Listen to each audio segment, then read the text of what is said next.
નમસ્કાર મિત્રો, હું જશમી જોશી આપની સામે ઉપસ્થિત છું ગ્રામરના એક નવા ટોપિક સાથે. So let's start without wasting time. ચાલો આજનો આપણો ટોપિક જોઈએ. Let's learn English. ચાલો અંગ્રેજી શીખીએ. અને આજનો મારો ટોપિક છે ધ સિમ્પલ પ્રેઝન્ટ ટેન્સ, સાદો વર્તમાન કાળ. આપણે જાણીએ છીએ કે વાક્યને આપણે ત્રણ કાળમાં બોલી શકીએ છીએ: વર્તમાન કાળ, ભૂતકાળ અને ભવિષ્યકાળ. અંગ્રેજીમાં પણ ત્રણ કાળ છે અને ત્રણેય કાળના ઉપયોગ પ્રમાણે, ડિવિઝન પ્રમાણે એના ભાગ પાડવામાં આવ્યા છે. દરેકનો એક સાદો કાળ, દરેકનો એક ચાલુ કાળ, દરેકનો એક પૂર્ણ કાળ અને દરેકનો એક ચાલુ પૂર્ણ કાળ. એમ ત્રણ કાળના ડિવિઝન પાડતા ટોટલ 12 કાળ આપણી સામે આવે છે. તો આ 12 કાળનો આપણે એક પછી એક ઉપયોગ કરીશું, શીખીશું, જેથી તમે કોઈ પણ કાળમાં વાક્ય બોલી શકો અને લખી શકો અથવા સમજી પણ શકો. તો વર્તમાન કાળમાં જે પહેલો સાદો કાળ છે એ છે ધ સિમ્પલ પ્રેઝન્ટ ટેન્સ, સાદો વર્તમાન કાળ. તો સૌથી પહેલા તમને પ્રશ્ન થશે કે આ કાળનો મારો ઉપયોગ ક્યારે કરવો, હું આ ક્યારે વાક્ય બોલી શકું. તો એના માટે મેં પેલા ઉપયોગ લખેલા છે, તો એક પછી એક જોતા જાય ઉદાહરણ સાથે, જેથી તમને ખ્યાલ આવશે કે આ કાળનો ઉપયોગ હું ક્યાં કરી શકું. So let's start. પહેલો જે ઉપયોગ છે એ છે રોજે રોજ બનતી ક્રિયા દર્શાવવા માટે.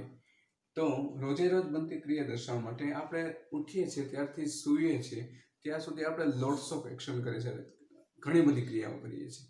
તો આ બધી ક્રિયા દર્શાવવા માટે છે ને સાદા વર્તમાન કાળમાં આપણે વાક્ય બોલવા પડશે. For example, I get up daily in the morning, I read newspaper daily in the morning, I brush my teeth daily in the morning, I drink tea daily in the morning, sometimes I go for a walk.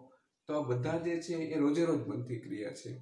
તો આપણે રોજે રોજ બનતી ક્રિયા દર્શાવવા માટે આ કાળનો ઉપયોગ કરવો પડશે. એટલે કે તમારે જો રોજે રોજ બનતી ક્રિયાના વાક્યો બોલવા છે તો ધ સિમ્પલ પ્રેઝન્ટ ટેન્સનો તમારે ઉપયોગ કરવો પડશે.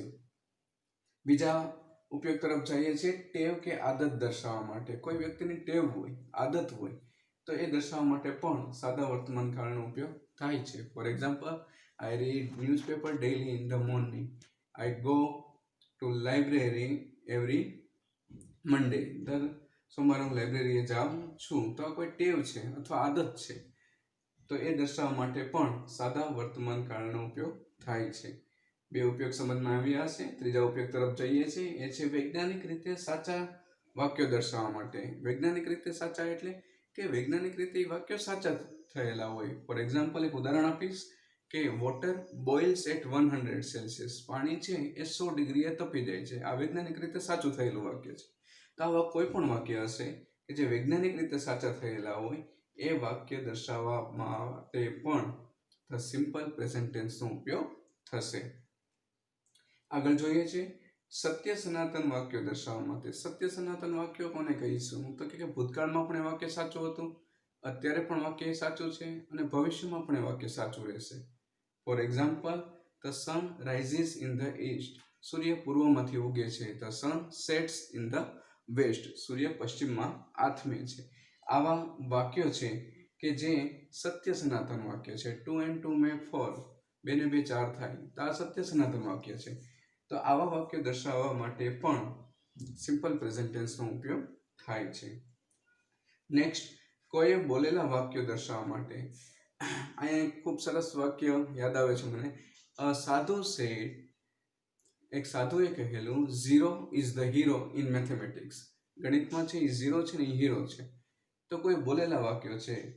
Gandhiji says truth is God. ગાંધીજીએ કહેલું સત્ય એ જ ઈશ્વર છે. Swami Vivekananda says arise awake and do not stop until the goal is reach. તો આવા કોઈ બોલેલા વાક્યો છે, કોઈ મહાન વ્યક્તિ દ્વારા, મહાન વિભૂતિઓ દ્વારા બોલેલા વાક્યો હોય, તો એને જ્યારે તમે દર્શાવો છો, ઇન્ડિકેટ કરો છો, મીન્સ ઇન્વર્ટેડ કોમામાં જ્યારે મૂકો છો, એવા વાક્યો પણ સાદા વર્તમાન કાળમાં આવશે. આગળ, નિયમિત રીતે થતી ક્રિયા દર્શાવવા માટે. ઘણી ક્રિયાઓ એવી હોય છે કે નિયમિત આપણે કરતા હોય છે. ડેલી ક્રિયા કદાચ ના હોય પણ નિયમિત હોય. For example, I go two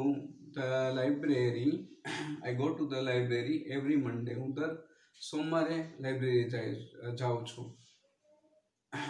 તો એ દર્શાવવા માટે પણ સાદા વર્તમાન કાળ આવશે, કારણ કે નિયમિત રીતે એ ક્રિયા થાય છે.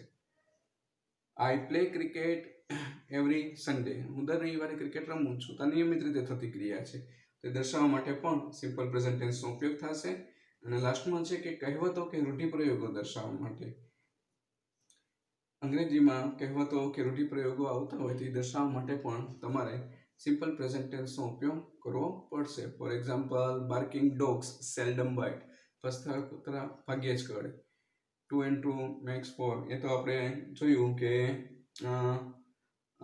સત્ય સનાતન વાક્યો છે એમાં આવશે. પણ કહેવતો કે રૂઢિપ્રયોગો જોશો, half a penny gain is half a penny save, અડધો રૂપિયો કમાવો એ અડધો રૂપિયો બચાવો એ અડધા રૂપિયા કમાવો બરાબર છે. Half a penny save is half a penny gain.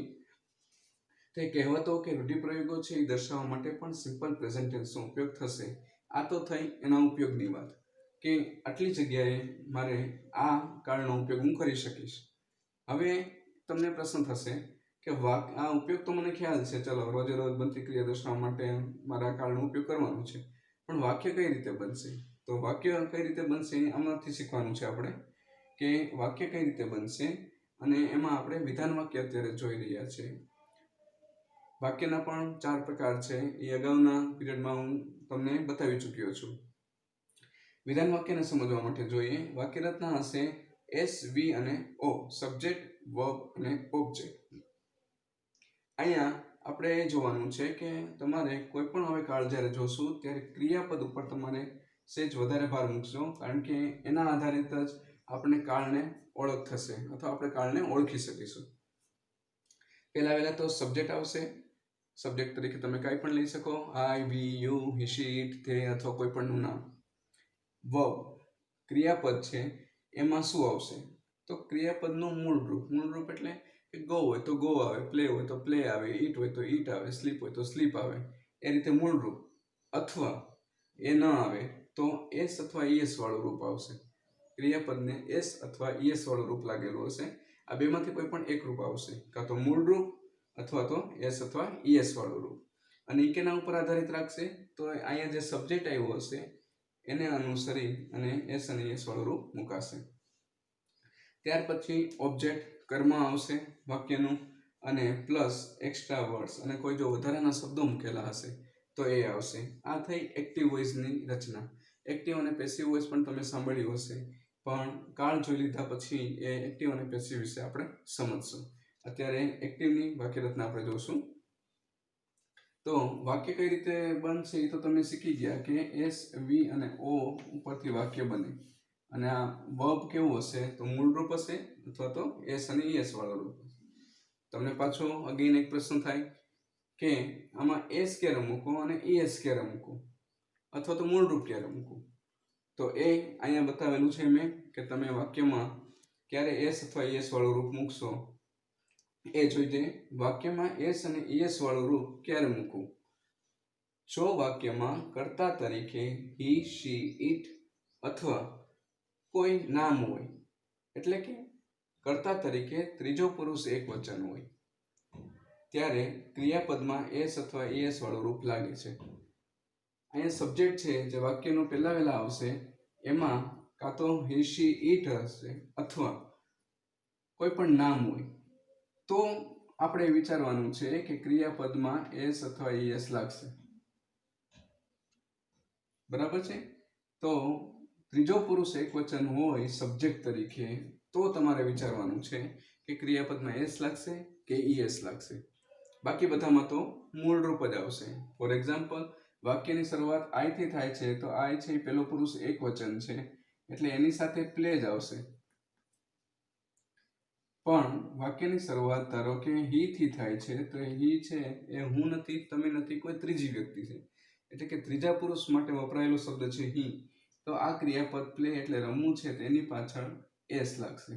આ એસ લાગવાનું કારણ છે કે અહીંયા ત્રીજો પુરુષ એકવચન છે એટલે. ચાલો, એ સમજાઈ ગયું હશે. હવે પાછો એક પ્રશ્ન થશે કે ક્રિયાપદમાં ક્યારે એસ મૂકવો અને ક્યારે ઈએસ મૂકવું? તો એ સમજવા માટે એક નિયમ સમજવો જરૂરી છે, જે હવે હું તમને સમજાવી રહ્યો છું. ક્રિયાપદ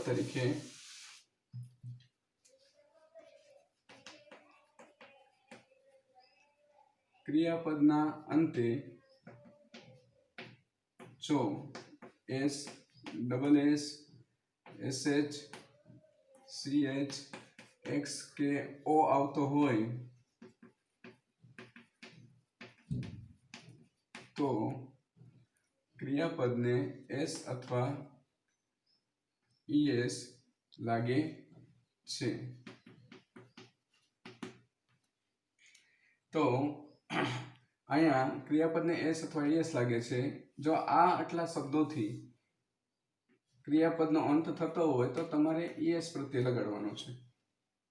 બરાબર છે. અહીંથી પણ હું રિમૂવ કરું છું જેથી મિસઅન્ડરસ્ટેન્ડિંગ ન થાય. ક્રિયાપદને અંતે ફોર એક્ઝામ્પલ અહીંયા એક ક્રિયાપદ આપું છું ટીચ. ટીચ એટલે ભણાવવું. તો એમાં છેલ્લે ક્રિયાપદમાં આવ્યો છે સીએચ શબ્દ. તો સીએચ શબ્દ પછી અહીંયા ઈએસ લાગશે એટલે કે આ ક્રિયાપદનું રૂપ થશે ટીચીસ. પણ આ નિયમ ક્યારે લાગુ પડે છે કે જ્યારે સબ્જેક્ટ છે એ ત્રીજો પુરુષ એકવચન હોય તો. સબ્જેક્ટ ત્રીજો પુરુષ એકવચન હોય તો જ આ ચેન્જીસ થાય છે. એટલે અહીંયા કદાચ હી હોય તો તમારે હવે વિચારવાનું છે કે આમાં એસ લાગશે કે ઈએસ લાગશે. એટલે હી છે ત્રીજો પુરુષ એકવચન છે. જ્યારે કર્તા તરીકે ત્રીજો પુરુષ એકવચન હોય અને ક્રિયાપદના અંતે આ શબ્દોથી ક્રિયાપદનો અંત થતો હોય તો એમાં ઈએસ લગાડવાનો છે. આ નિયમ છે. ફોર એક્ઝામ્પલ આઈ ખાલી જગ્યા ટુ સ્કૂલ આ એક વાક્ય છે અને શી ખાલી જગ્યા ટુ સ્કૂલ આ બે વર્તમાન કાળના રૂપ છે. પરંતુ આઈ છે એ પેલો પુરુષ એકવચન છે એટલે ક્રિયાપદનું મૂળ રૂપ એટલે ગો. ગો એટલે જવું. તો અહીં ગો જ આવશે. આઈ ગો ટુ સ્કૂલ એમ વાક્ય બોલાશે. પરંતુ શી એટલે અહીં હું નથી, તમે નથી, કોઈ ત્રીજી વ્યક્તિ છે. તો ત્રીજી વ્યક્તિ માટે જ્યારે આપણે ક્રિયાપદ મૂકશું તો ગોની જગ્યાએ આપણે મૂકશું ગોસ.